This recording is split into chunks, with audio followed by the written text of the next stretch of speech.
Olá, amigos de Safras e Mercado, sou o jornalista Alessandro Carvalho. Hoje é sexta-feira, dia 14 de junho. Estamos começando o nosso programa Papo de Câmbio. A gente vai falar sobre o comportamento do dólar, principalmente em relação ao real.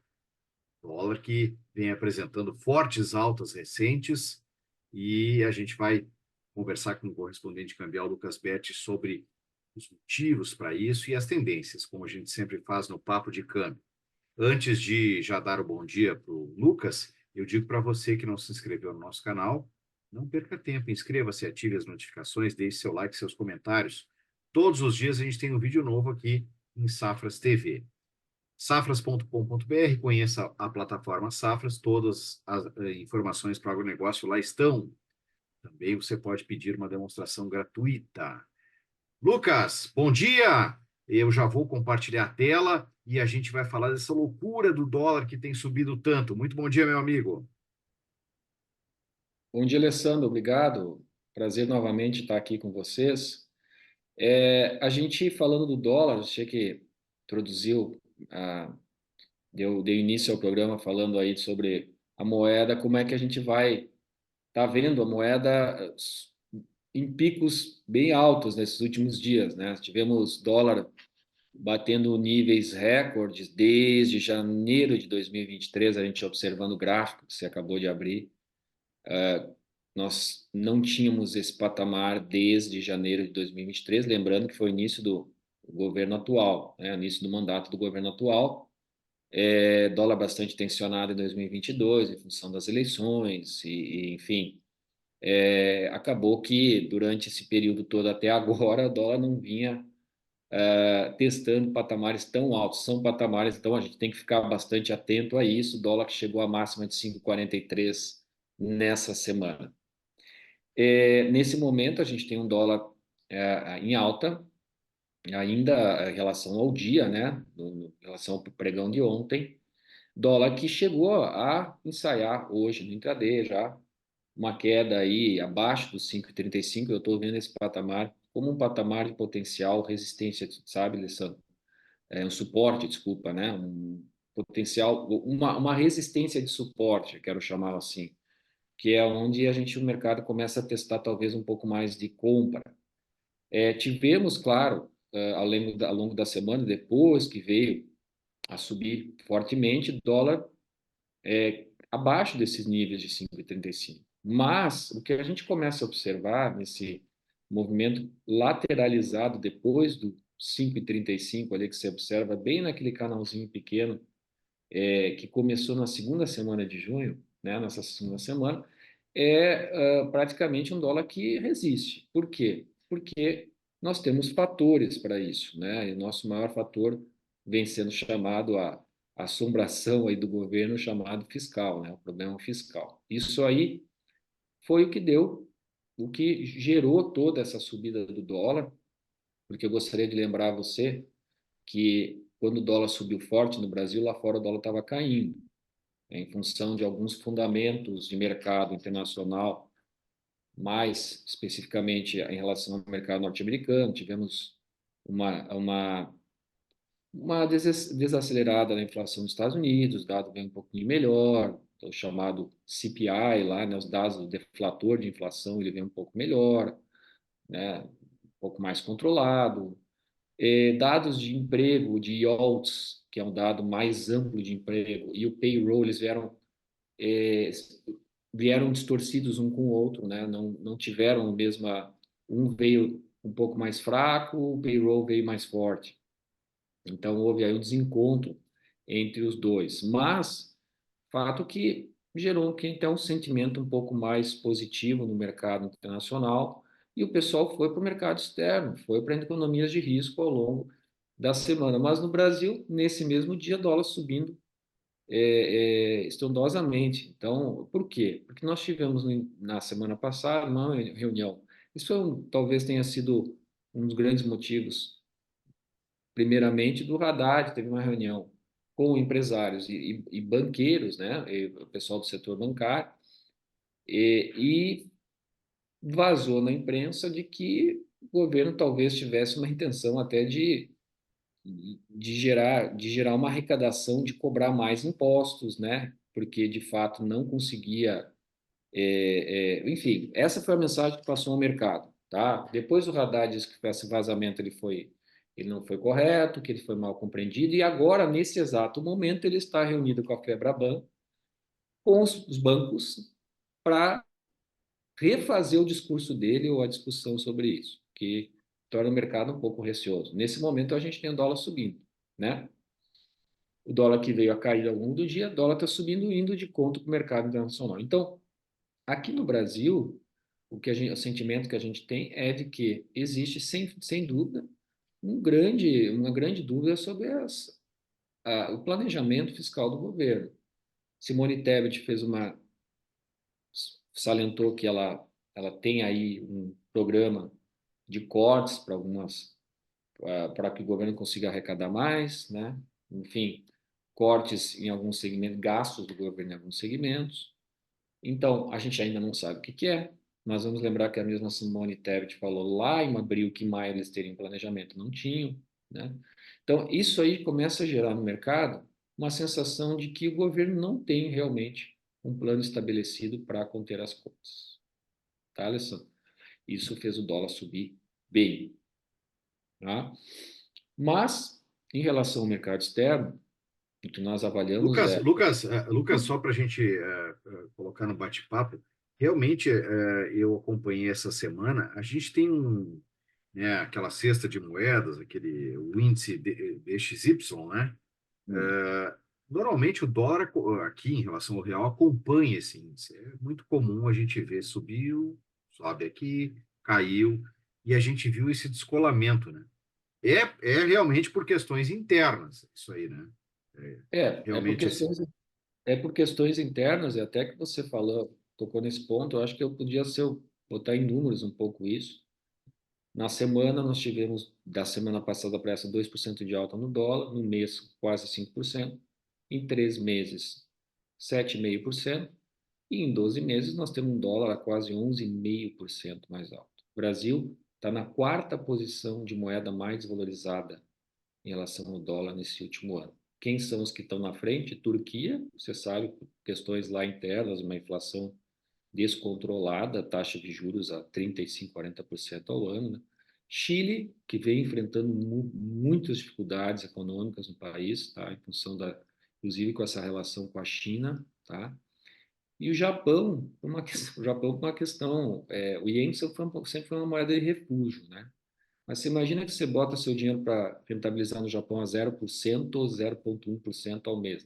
Você, né? Então, o que acontece? Esse distanciamento Estados Unidos, de taxa de juros alta, e Japão, que o pessoal tirar o dinheiro de lá.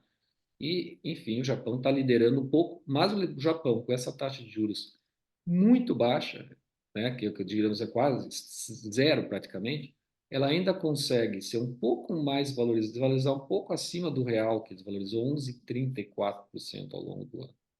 Ou seja, isso está demonstrando, no meu ponto de vista, o mercado olhando e dizendo assim, poxa, estamos indo para várias economias, mas não estamos indo para o Brasil. Estranho, né?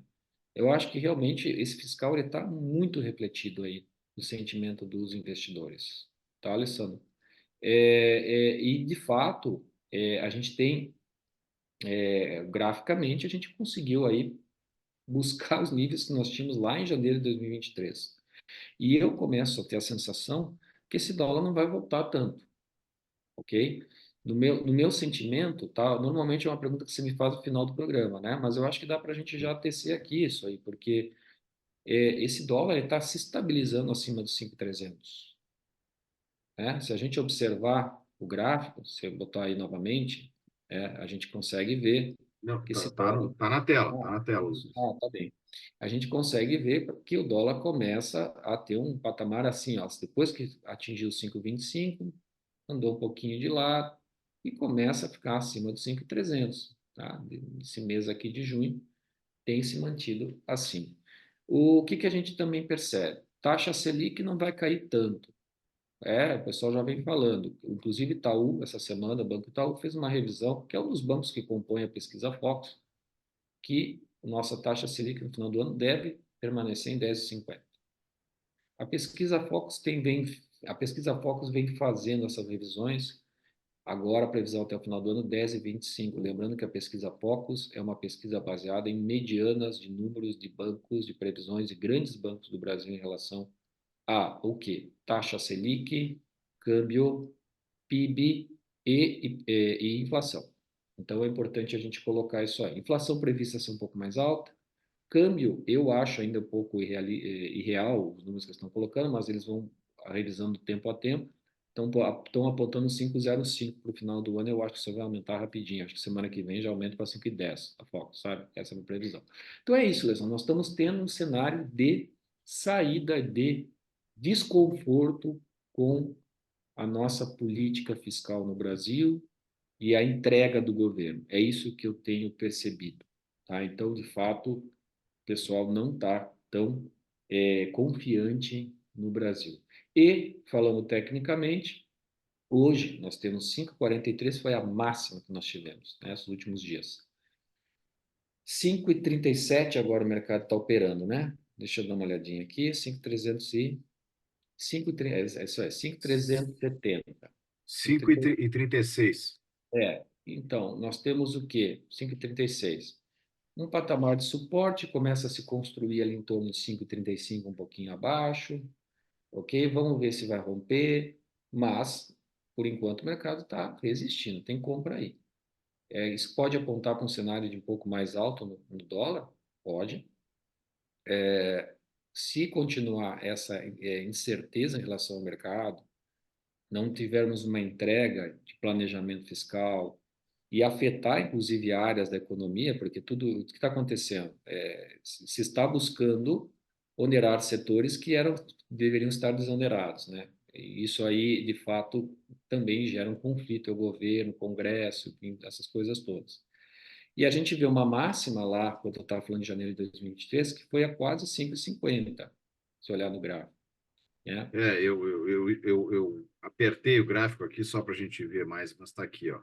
Estendendo aqui para 2023, a gente vê que realmente lá no comecinho de 2023 chegou nesse patamar aí quase em 5,50. É.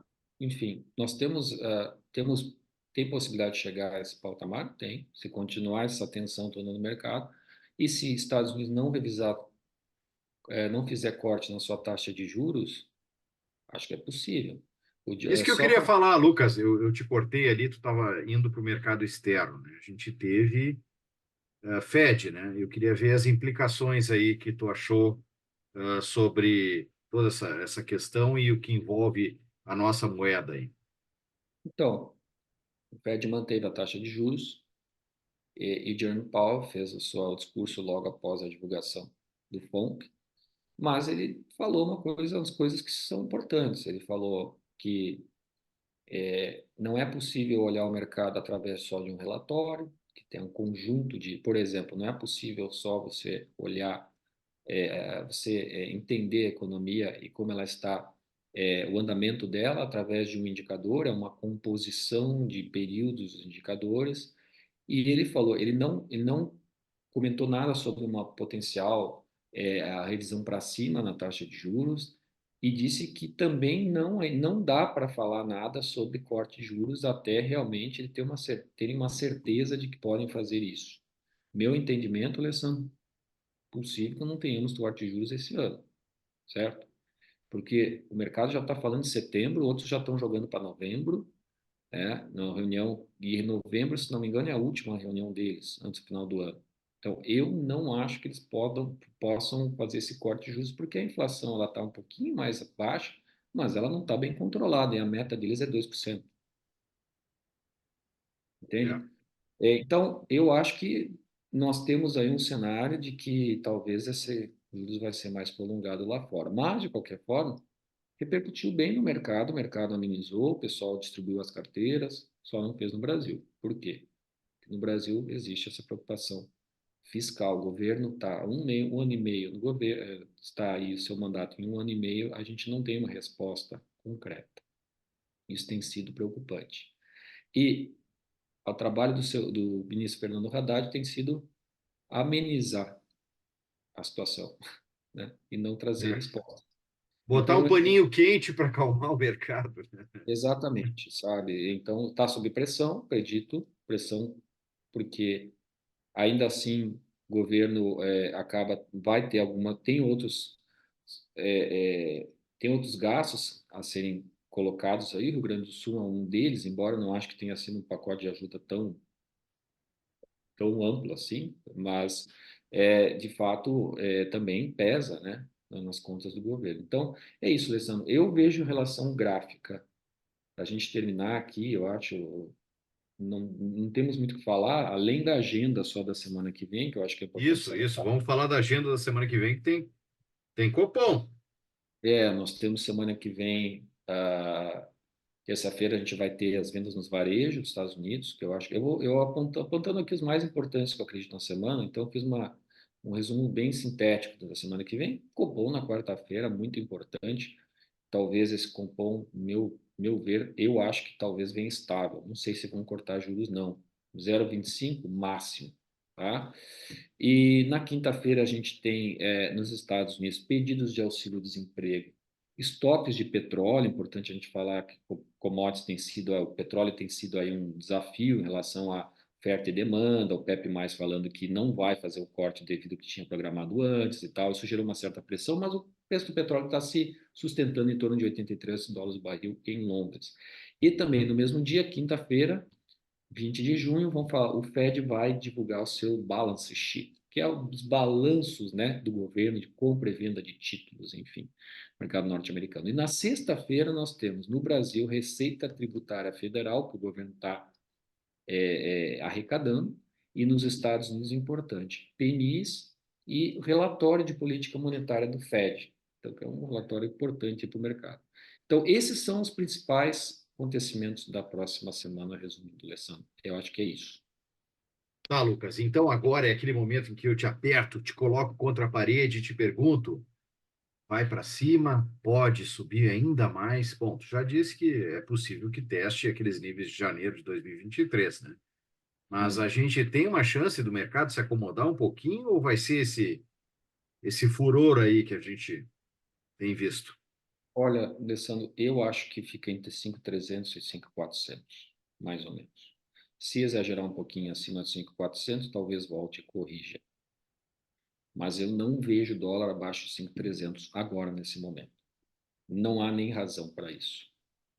Ok? Eu acho que o mercado está dando sinais, o investidor está dando sinais claros que o Brasil não é a bola da vez.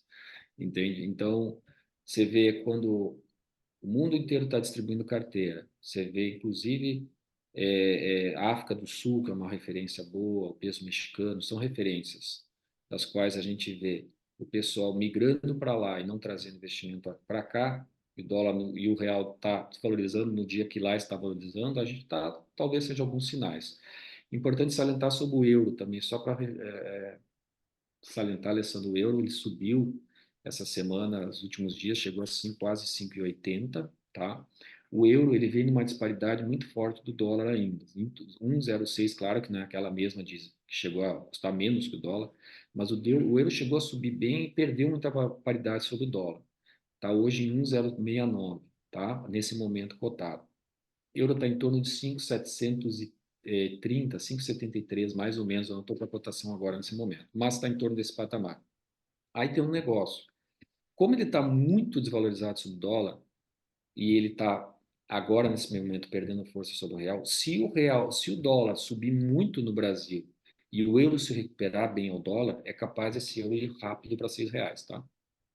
Só salientar aí para o pessoal que acompanha o nosso canal. Eu acho que é isso. Em relação ao nosso papo, eu diria que é o resumo aí do que nossos fatos aí da semana, e dólar entre 5.300 e 5.400, essa é a minha visão. Abaixo disso, 5.300, eu não acho que vai vir, nem nos próximos dias. Maravilha, Lucas. Solta um recado final, de repente, para quem quer conferir o teu serviço, atuação no câmbio.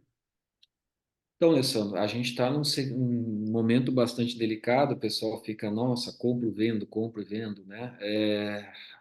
Eu acho que agora é uma mentalidade um pouco de curto prazo, para quem opera a curto prazo, quer fazer, porque o redear agora ele e depende. Quem tem um sentimento muito ruim em relação ao Brasil, acha que esse dólar vai dar uma disparada, talvez fazer um hedge aí o dólar caindo mais uns por cento, chegando perto de 5.300, fazer um hedge de compra, tá? Isso é o que eu posso ajudar, claro, fazendo meu trabalho é esse no banco, né? A gente fazer o câmbio pronto, o câmbio do dia a dia à vista, esse comercial, mas fazer o câmbio futuro, que é a proteção cambial dos clientes. Então, caindo um pouquinho aí perto de 5.300, faz uma comprinha redia, se você quer posicionar aí um hedge, uma proteção cambial para uma fatura que vai pagar lá na frente, você que é importador, faz isso. Na outra ponta, o exportador, acho que um pouco mais próximo de 5.400, tá? Mas aí tem aquela coisa, você tem que estar com sentimento de que esse dólar não vai subir mais. Agora, muitas vezes essas transações elas são feitas porque existe venda casada, né? Então você já está negociando a sua safra antes, aí faz uma venda casada ali mais no próximo 5.400. Não dá para dar uma esperadinha, talvez a mais perto dali, para talvez fazer alguma vendinha, tá bom? Maravilha, Lucas. Precisando do Lucas, como chegar a ele, tem na descrição do nosso vídeo, tem na descrição do vídeo também as nossas redes sociais, que também aparecem na tela, esteja junto conosco. E tem os cursos de safras e mercado também na descrição do vídeo. Você clica ali, te inscreve, tem muita coisa boa e interessante aí para frente. Lucas, muito obrigado pelo nosso papo de câmbio de hoje e até a próxima. E um abraço e bom final de semana. Obrigado a todos, também a você, Alessandro. Um abraço, bom final de semana.